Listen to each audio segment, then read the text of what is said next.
Right breaking news అయితే చూస్తున్నాం. SLBC టన్నెల్లో రెస్క్యూ ఆపరేషన్ కొనసాగుతోంది. ఎన్డీఆర్ఎఫ్, ఎస్డీఆర్ఎఫ్, ఆర్మీతో పాటు navy teams rat holes, miner సహాయక చర్యలు ముమ్మరం చేశాయి. ప్రమాదంలో టన్నెల్ బోరింగ్ మిషన్ దెబ్బతినడంతో వాటి విడిభాగాలు చెల్లాచెదురుగా విరిగిపడ్డాయి. మరోవైపు టన్నెల్లో బురద ప్రవాహం పెరుగుతోంది. ఆచూకీ లభించని ఆ 8 మంది సిబ్బంది ఏమైనా బురదలో కూరుకుపోయారా అనే అనుమానాలు బయటకొస్తున్నాయి. దీంతో జువాలజీ సైంటిస్టులు శాంపిల్స్ ను ల్యాబ్ కు పంపించారు.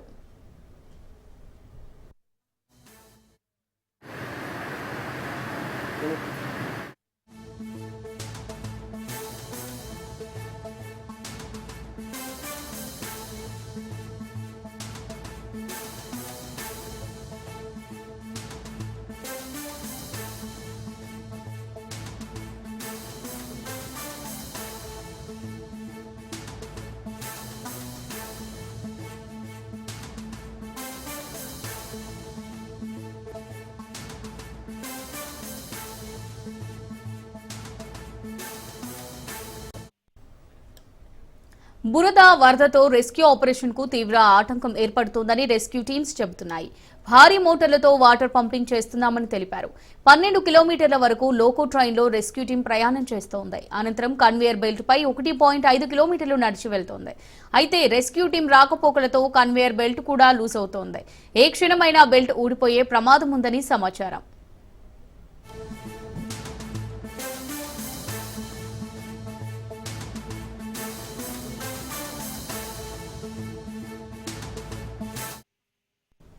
మరోవైపు ఎస్ఎల్బీసీ ప్రమాద ఘటనపై అధికారులతో సీఎం రేవంత్ మరోసారి మాట్లాడారు. అధికారులు, మంత్రుల నుంచి మరోసారి సమాచారం సేకరించారు. ఇక టన్నెల్ పక్క నుంచి తవ్వకాలకు సంబంధించి సాధ్యాసాధ్యాలు పరిశీలించాలన్న సీఎం రేవంత్ అధికారులకు సూచనలు చేసినట్టుగా తెలుస్తోంది. కాసేపట్లో ఎస్ఎల్బీసీ వద్దకు డిప్యూటీ సీఎం భట్టి, మంత్రి ఉత్తమ్ కుమార్ రెడ్డి చేరుకోనున్నారు. సహాయక చర్యలను దగ్గరుండి పర్యవేక్షించనున్నారు.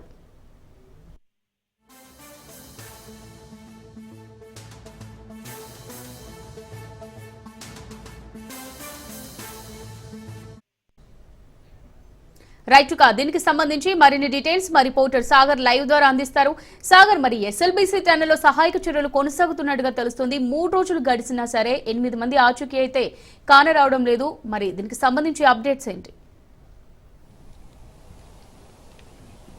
ఏదైతే నాగర్ కర్నూలు జిల్లా దోమల్పెంటకు సంబంధించి కూడా 22వ తేదీ ఉదయాన 8:30 ప్రాంతంలో అయితే ఎస్ఎల్బీసీ టన్నెల్లోకి దాదాపుగా 42 మంది అయితే లోపలికి వెళ్లిన పరిస్థితి కనిపించింది. ఎందుకంటే 14వ కిలోమీటర్ దగ్గర మరమ్మతులు చేయడానికి, దాని తర్వాత ముందుకు ఇంకా పోవడానికి టీబీఎం మిషన్ అక్కడ వర్క్ చేస్తున్న నేపథ్యంలో ఆ మరమ్మతులు, తర్వాత టీబీఎం మిషన్ తో డ్రిల్లింగ్ చేసుకుంటూ, బోరింగ్ చేసుకుంటూ ముందరికి వెళ్ళడానికి అయితే వాళ్ళు పోవడం అయితే జరిగింది. ఆ ప్రాంతంలో దాదాపుగా 42 మంది వెళ్ళిన తర్వాత ముందుగా బోరింగ్ మిషన్ దగ్గరికి అయితే దాదాపుగా 8 మంది వెళ్లారు.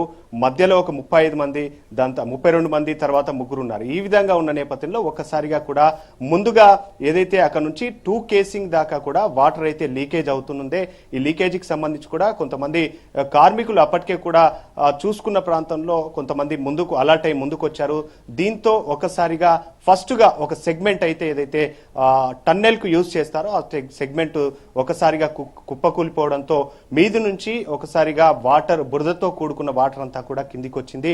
8 మంది మాత్రం అవతల వైపు ఉన్నారు. మిగతా వాళ్ళంతా, ఇదంతా గమనించిన కార్మికులు, యువతల వైపు ఉన్న కార్మికులంతా కూడా ఒక్కసారిగా పరుగులు తీశారు. పరుగులు తీసిన నేపథ్యంలో వాళ్ళంతా కూడా స్వల్ప గాయాలతో అయితే బయటికి వచ్చారు. ప్రస్తుతం అయితే వాళ్ళ పరిస్థితి కూడా నిలకడగానే ఉంది.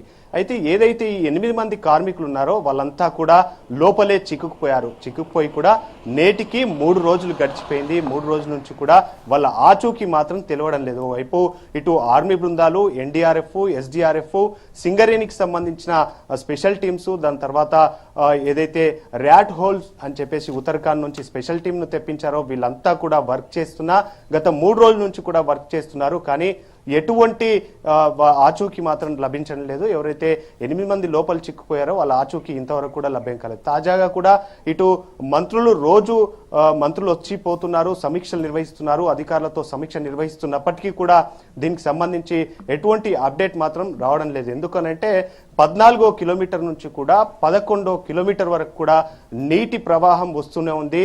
4 అడుగుల లోతు వరకు కూడా నీళ్లు వస్తూనే ఉంది. అంతేకాకుండా నీళ్లతో పాటు బురద కూడా భారీగా వస్తున్న నేపథ్యంలో రెస్క్యూ టీమ్స్ అంతా కూడా శ్రమిస్తూనే ఉన్నాయి. తాజాగా నేడైతే ఏదైతే జియాలజీకి సంబంధించిన టీం అంతా కూడా వచ్చింది. ప్రమాద ఘటనకు వాళ్ళు 11వ కిలోమీటర్ దగ్గర అయితే వాళ్ళు ఆగారు. అక్కడ నుంచి దాదాపుగా ఏదైతే టన్నెల్ కి సంబంధించి లోపల బెల్ట్ ఏదైతే ఉంటుందో దాని ద్వారా వీళ్ళు లోపలికి వెళ్ళడం అయితే జరిగింది. వెళ్ళిన తర్వాత అక్కడ శాంపిల్స్ కూడా తీసుకున్నారు. దాని శాంపిల్స్ కూడా తీసుకొని బయటకు వచ్చిన పరిస్థితి. ప్రస్తుతానికైతే రెస్క్యూ టీం అంతా కూడా లోపల శ్రమిస్తూనే ఉన్నారు. అప్డేట్ టెక్నాలజీతో లోపలికి ఎవరైతే కెమెరా 90 డిగ్రీస్ కెమెరాస్ ఇటువంటివన్నీ కూడా లోపలికి పంపించి శ్రమిస్తూనే ఉన్నారు. ఓవైపు ఈ రోజు తాజాగా ఉప ముఖ్యమంత్రి ఎవరైతే ఉన్నారో బట్టి విక్రమార్క, తర్వాత కోమటిరెడ్డి వెంకటరెడ్డి, దాని తర్వాత జూపల్లి కృష్ణారావు, ఉత్తమ్ కుమార్ వీళ్ళంతా కూడా ఈ రోజు వచ్చారు. అధికారులతో ఇటు నేవీకి సంబంధించిన అధికారులు, ఆర్మీకి సంబంధించిన అధికారులు, రెస్క్యూ టీంకి సంబంధించిన అధికారులు, తర్వాత నాగర్ కర్నూలు జిల్లా కలెక్టర్, ఎస్పీలతో అయితే వాళ్ళు సమీక్షా సమావేశాలు నిర్వహిస్తున్నారు. ఎప్పటికప్పుడు కూడా లోపలున్న పరిస్థితిని అయితే అంచనా వేస్తున్న పరిస్థితి కూడా కనిపించింది. అంతకు మునుపు కూడా జూపల్లి కృష్ణారావు లోపలికి వెళ్ళి వచ్చారు. దాదాపుగా ఏదైతే టన్నెల్ ప్రారంభం నుంచి కూడా 14వ కిలోమీటర్ వరకు, అంటే ప్రమాదం జరిగిన ఘటన కంటే 2 కిలోమీటర్ల ముందు వరకు వెళ్ళాలంటే కూడా దాదాపుగా 2 కిలోమీటర్ల యువతల వరకు వెళ్ళాలన్నా లోకో ట్రైన్ ద్వారా వెళ్ళాలి. ఈ లోకో ట్రైన్ నుంచి లోపలికి వెళ్ళాలంటే దాదాపుగా 4 అవర్స్ వెళ్ళడానికి మాత్రమే పడుతుంది. ఇదంతా మట్టిని ఇదంతా తీసుకొని రావాలంటే చాలా కూడా సమయం పట్టే అవకాశం కూడా కనిపిస్తుంది. దీనికి సంబంధించి ఇప్పటికే ఏదైతే టీబీఎం టన్నెల్ బోరింగ్ మిషన్ కి సంబంధించి టీబీఎం కి సంబంధించి కూడా ఆ పరికరం అంతా, ఆ మిషన్ అంతా కూడా చెల్లా చెదురుగా పడిపోయింది. ఎక్కడికక్కడ భాగాలు వేరైపోయాయి. ఎందుకంటే ఒక్కసారిగా నీటి ప్రవాహం, బురద ఫోర్స్ రావడం వల్ల 150 మీటర్ల వరకు కూడా ఉన్న ప్రాంతం నుంచి ముందుకు వచ్చిన పరిస్థితి. దీనికి సంబంధించి అక్కడక్కడ చెల్లా చెదురుగా పడిన టీబీఎం మిషన్ ను వెల్డింగ్ చేసి బయటికి తీసుకురావడానికి కూడా వైపు జనరేటర్ను తీసుకొచ్చారు. ఇదంతా వాటర్ ను బయటికి కొట్టేయడానికి 90 మీటర్ల ఫోర్సుగా వాటర్ ను తీసుకొచ్చే బోర్ను కూడా లోపలికి తీసుకొచ్చిన, మోటార్ ని లోపలికి తీసుకున్నట్టుగా కూడా తెలుస్తుంది. మొత్తానికైతే కూడా ఎక్కడికక్కడ శ్రమిస్తూనే ఉన్నాయి. 3 రోజులు గడిచిపోయింది.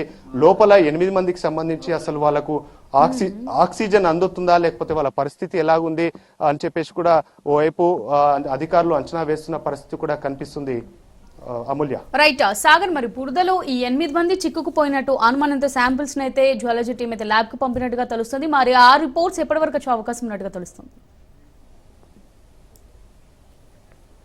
ఏదైతే ఈ 8 మందికి సంబంధించి కూడా 3 రోజుల నుంచి శ్రమిస్తూనే ఉన్నారు. కానీ అధికారులు అంచనా వేయలేకపోతున్నారు. ఎందుకంటే భారీ ఎత్తున టన్నెల్ కి సంబంధించి టన్నెల్ అంతా కూడా బురదతో నీటితో అయితే మునిగిపోయింది. దాదాపుగా ఇలా 2 కిలోమీటర్లు మునిగిపోయింది. అంటే ఇదంతా తీయాలంటే లోపలికి వెళ్ళడానికే ఓన్లీ అక్కడున్న లోకో ట్రైన్ నుండి లోపలికి వెళ్ళడానికే 4 గంటల సమయం పడుతుందంటే అక్కడున్న బురద మట్టిని ఇదంతా తీయాలంటే చాలా చాలా సమయం పట్టేటట్టు కూడా కనిపిస్తుంది. ఓవైపు ఇదంతా చూసిన 3 రోజుల నుంచి గమనిస్తున్న ఇటు అధికార యంత్రాంగం, తర్వాత మంత్రులు కూడా దీనికి సంబంధించి ఇంకా అప్డేటెడ్ పరికరాలు ఏమైనా ఉన్నాయా, బురదను నీటిని త్వరగా తీసేయడానికి అని చెప్పేసి కూడా ఇటు కేంద్రంతో కూడా మాట్లాడుతున్నారు. ఇటు నేవీకి సంబంధించి, ఆర్మీకి సంబంధించిన అధికారులతో కూడా అప్డేటెడ్ టెక్నాలజీకి సంబంధించిన పరికరాలను తెప్పించే ప్రయత్నంలో కూడా ఉన్నారు. ఇప్పటికే కూడా ఆ బురదకు సంబంధించి కొద్దిగా తీస్తున్నట్టుగా కూడా తెలుస్తుంది. మరి ఈ రోజు సాయంత్రం వరకు అయితే దీనికి సంబంధించి ఇంకా కాస్త అప్డేట్ అయితే వచ్చే అవకాశం అయితే కనిపిస్తుంది. ప్రస్తుతానికి కూడా టన్నెల్ ప్రాంతంలోనే 4 మంత్రులు కూడా అక్కడే ఉన్నారు. అధికారులతో కూర్చొని ఎప్పటికప్పుడు కూడా దీనిపై సమీక్ష కూడా నిర్వహిస్తున్న పరిస్థితి కూడా కనిపిస్తుంది. ఎందుకంటే 8 మంది చిక్కుకుపోయిన తర్వాత వాళ్ళ కుటుంబ సభ్యులైతే ఇప్పటికీ ఆందోళన చేస్తున్న పరిస్థితి. 3 రోజులు గడిచిపోయినా సరే లోపల ఆహారాలు, పానీయాలు ఇటువంటివి ఏమీ లేకుండా కూడా వాళ్ళకి ఆక్సిజన్ అందుతుందా లేదా, ఇదంతా ఒక క్వశ్చన్ మార్క్ గా ఉండిపోయింది. గతంలో కూడా జూపల్లి కృష్ణారావు లోపలికి వెళ్ళి వచ్చిన తర్వాత కూడా చెప్పుకొచ్చారు, ఆశాజనకంగా లేవు అంటూ కూడా ఆయన చెప్పుకొచ్చారు. ఎందుకనంటే అప్పటికే 48 అవర్స్ గడిచిపోయినప్పుడు, వెళ్ళినప్పుడు 48 గడిచిపోయింది.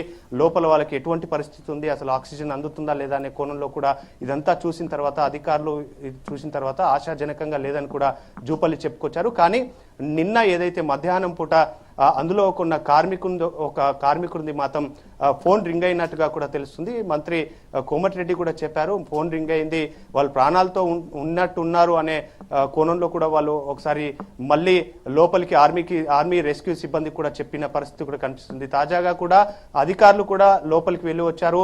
ఓవైపు మంత్రులకు సంబంధించి కూడా కోమటిరెడ్డి లోపలికి వెళ్తారనే మాటలు కూడా ఇప్పుడు వినిపిస్తున్న పరిస్థితి కూడా కనిపిస్తుంది. అమూల్య, మరి కొద్దిసేపు అయితే తెలుస్తుంది అసలు లోపల ఏం జరుగుతుంది, తర్వాత రెస్క్యూ బృందాలు ఆ బృందనంతా బయటికి తీస్తాయా లేకపోతే లోపల ఎటువంటి పరిస్థితి కొనసాగుతుంది అనేది కొద్దిసేపు వేచి చూడాల్సిన పరిస్థితి కూడా కనిపిస్తుంది. సాగర్, మరి ఇంతకుముందు మీరు చెప్పినట్టు ఆ 8 మంది అంటే ఇంత రెస్క్యూ టీమ్స్ ఇన్ని సహాయక చర్యలు ముమ్మరం చేసినా సరే వారి ప్రాణాల మీద ఆశ సన్నగిలుతుందని చెప్తున్నారు. మరి కుటుంబ సభ్యుల పరిస్థితి ఏంటి, వాళ్ళు ఏమంటున్నారు అసలు?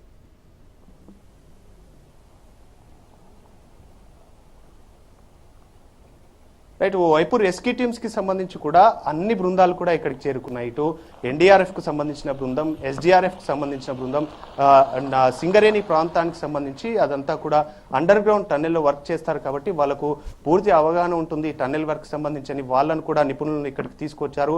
దాని తర్వాత ఉత్తరాఖండ్ లో జరిగిన ఏదైతే ర్యాట్ మైనర్స్ అని చెప్పేసి టీం ఉంటుందో ఉత్తరాఖండ్ లో దాదాపుగా కూడా వాళ్ళు 42 మందిని అక్కడ సేవ్ చేశారు. 17 రోజుల పాటు శ్రమించి వాళ్ళకు ఫస్ట్ వాళ్ళ స్పందన విన్న తర్వాత వీళ్ళు ఒక పైపుల ద్వారా కూడా లోపలికి వెళ్ళారు. ఈ ర్యాట్ హోల్స్ సంబంధించిన మైనర్స్ టీమ్ అనే పైపుల ద్వారా లోపలికి వెళ్ళి వాళ్ళకి అక్కడ నుండి ఆహారం వాటర్ ఇదంతా పంపించి వాళ్ళను 17 రోజుల తర్వాత కూడా బయటికి తీశారు. ఆ స్పెషల్ టీంను కూడా ఇక్కడికి తీసుకొచ్చారు. ఆ టీం నిన్ననే వచ్చింది, నిన్నటి నుంచి కూడా శ్రమిస్తూనే ఉంది. అంటే ఏదైతే వాళ్ళు అక్కడ ఏ విధంగా బురదలో నీటి ప్రవాహానికి సంబంధించి పైపు లోపలికి పెట్టి వాళ్ళు ఏ విధంగా వెళ్ళారో వీళ్ళు అదే విధంగా ఇక్కడ కూడా వెళ్ళడానికి ప్రయత్నం చేస్తున్నారు. కానీ ఇక్కడ మాత్రం 2 కిలోమీటర్ల మేర కూడా మీద ఊబిలా ఉండడంతో నీరు బురద అంతా కూడా ఒక్కసారిగా కిందికి వస్తున్న పరిస్థితి కనిపిస్తుంది. దీంతో కొద్దిగా ఆ పైప్స్ పెట్టడం తర్వాత ఇదంతా లోపలికోవడం కొద్దిగా ఇబ్బందికరంగా మారుతున్నట్లు కూడా తెలుస్తుంది. మొత్తానికైతే కూడా రెస్క్యూ టీమ్స్ అయితే అప్డేటెడ్ టెక్నాలజీతో కొత్త పరికరాలను తీసుకొచ్చి ట్రై చేస్తూనే ఉన్నారు. 3 రోజుల నుంచి కూడా ట్రై చేస్తూనే ఉన్నారు. సాయంత్రం వరకు కాస్త ఏదైనా అప్డేట్ వచ్చేటట్టు కూడా కనిపిస్తుంది. Amulya, right, thanks for the update Sagar.